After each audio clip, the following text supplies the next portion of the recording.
Сайн байцгаана уу хүүхдүүдээ. Өнөөдрийн хичээлийн сэдэв авианы найруулгын үүрэг онцлог. За авиа гэж юу вэ гэдэг өмнөх мэдлэгээс сэргээж санацгаая.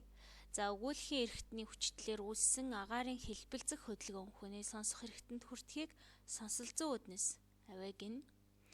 За хүний уушгнаас гарсан хийм өөрсөн хойлоо төмхөөр дамжин ам хамрын хөндийгөр гадагш гарахдаа хил уруул нармаа зэрэг өгүүлэхийн эрхтний оролцоотойгоор янз бүрийн дуу авиа үүсгдэг.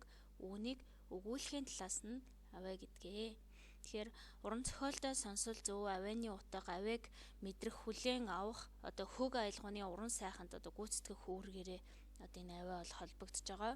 За тэгээ авиа ижилсэх, ондоошох, гээгдэх, авиаг адилтгах, онтоошуулах нь уран сайхны тодорхой үүрэгтэй байдаг бахнэ. За авиаг дуу буюу сонсголонт авиа, анир буюу шууган гэж хоёр ангилдаг. За сонсголонт авиа нь болохоор авианы хэлбэлзэл жигд зохицол бүхий хэмнэлээр гарвал ингэж хэлнэ. За харин анир буюу шууган гэдэг нь авианы хэлбэлзэл жигд биш хэмнэлгүй гарвал ингэж хэлдэг байх нэ. За уран зохиол туурвахад шаардлагатай олон хүчин зүйлийн учир зүйн үднэс нэгтгэн найруулж нэгэн цогц сайхныг бүтээхийг найруулга гэдэг. Тэгэхээр зохиолын хэл найруулгад авиа ба үгийн байгуулалтаас эхлээд үг сонгох, холбоо, хошоо үг, утга шилжүүлэх ёс, өгүүлбэр зүй, уран сайхны бичвэрийн бүх асуудал энд хамаардаг байх нэ. Зя авианы найруулга гэж тэгвэл юу хэлдэг вэ гэхээр Эрдэмтэн Цэс Фуатер болохоор тухайн зохиолд хэл ярианы уран найруулгыг ихсгэж чадах агуулгад зохицсон дуудлагатай үгийг сонгон аваад тухайн зохиолд оновчтой хэрэглэхийг авианы найруулга гин. Авиаг найруулах хэд хэдэн ур маяг байдаг.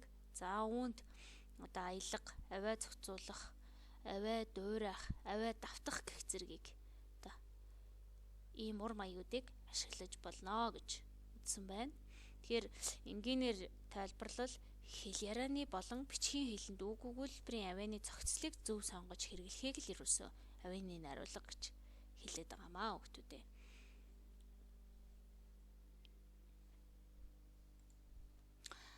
За тэгвэл ихшгэлэл зүй гэж үг хэлдэг вэ гэхээр яруу найргийн бүтээлийн авианы найруулгын бүтэц хуулийг судалдаг шүлэг судлалын салбар ухаан бөгөөд шүлгийн яруу сонсголонт чанар, уран хөг аялгауг бүрдүүлэн амьлуулагч хүчин зүйл авианы үүргийг тусгаалan судлах ухааныг хэлдэг бахнэ. За дэлгэцэнд Бэгзийн явуулангийн хар ус нуурын шагшуурга гэсэн шүлэг байна. За шүлгийн зарим авиануудыг тодруулсан байгааг харж байгаах. За намар шүлгийн намар цагийн нуурын байдлаар дамжуулан хүний сэтгэлд үс хөнгөн уйтгар байгалийн гунигтай айзыг бүрдүүлэх гол хүчин зүйл нь шүлэгт олноор ашигласан энэ зэгс хулсны шагшраа мэт шуугант гээгүүлэгч ис авианууд гэж хэлж болохоор байна.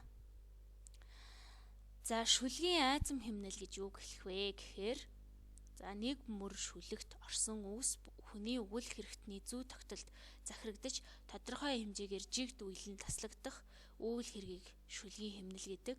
За шүлгийн мөрүүдийн хооронд тодорхой хугацаанд давтагдах эренблэгдсэн хөдөлгөөн үүсхийг айзам гэдгээ. Айзам хэмнэл нийлжээж шүлэг яруу найраг сонсголонтой болдог байх нэ. За мөн холбогдох уран зохиолын найруулгаас авсан жишээнүүдийг бас хараарай хүүхдүүдээ. За бадаглал зөв гэхээр шүлэгт айзам аялгаар холбогдсон нэгэн цогц бүтэц зохиомжийг бүрдүүлэгч хамгийн том махбод нь бадаг бөгөөд түүнийг хэрхэн бүтсэн ерөнхий хэлбэр байгуулалтын онцлог үүрэг ач холбогдлыг голлон судалдаг шүлэг судлалын салбар ухааныг бадаглал зөв гэдэг. За аялга ба холбоцын нэгэн хэмнэлд захирагдаж тодорхой утга төгссөн хоёр буюу хэд хэдэн шатаас бүрдсэн айзам өгүүлбэр зүүн нэгжийг шүлэг судлалт бадаг гэдгээ. За шүлэгт бадаг мөр хооронд хэмжээ хэмнэл үүсгэх шүлгийн бүтэц байгуулалтыг эмхлэн журамлах зорилгоор ашигладаг холболтыг холбоц гэдгээ. За өөрөөр хэлбэл хоёр буюу хэд хэдэн шадыг ижил буюу төсөөтэй байнуудаар ижилсүүлэн эрэмб дараалалд оруулж холбох янз бүрийн аргуудыг хэлдэг. За холбоцын жишээнүүд байна. За энэ бол толгой холбоцын жишээ. За тэгээд дунд холбох байна. Тэгээд сүүл холбохын жишээ байна. За мөн бүрэн холбоц, ашиг холбоц, салаавчлан холбох холбоц, зэрэгцэх холбоц гэх зэргийг бас энэ жишээнээс харсан баха. За энэ бүхнээс дүгнвэл ихшиглэл зүй гэж бие биедээ ойр барьлах авианы давталттай холбоотой бөгөөд утга өнгө аясыг мэдрэхэд туслах аргыг хэлдэг бол айзам хэмнэл гэдэг нь шүлгийн утга дүрийн сэтгэл хөдлөлөөс хамаарч авианы давталт холбоц ихшиг зохицох ёсны дагуу аажуу тайван хурдан огцом гих мэт уншигдах үйл явц. Харин бадаглал зүй гэдэг бол унших явцад дуудагдах авианы цуурай буюу авианы ижилсэл толгой сүүл холболтыг хэлдэг бахнэ. Анхаарлаа хандуулсанд баярлалаа хүүхдүүд.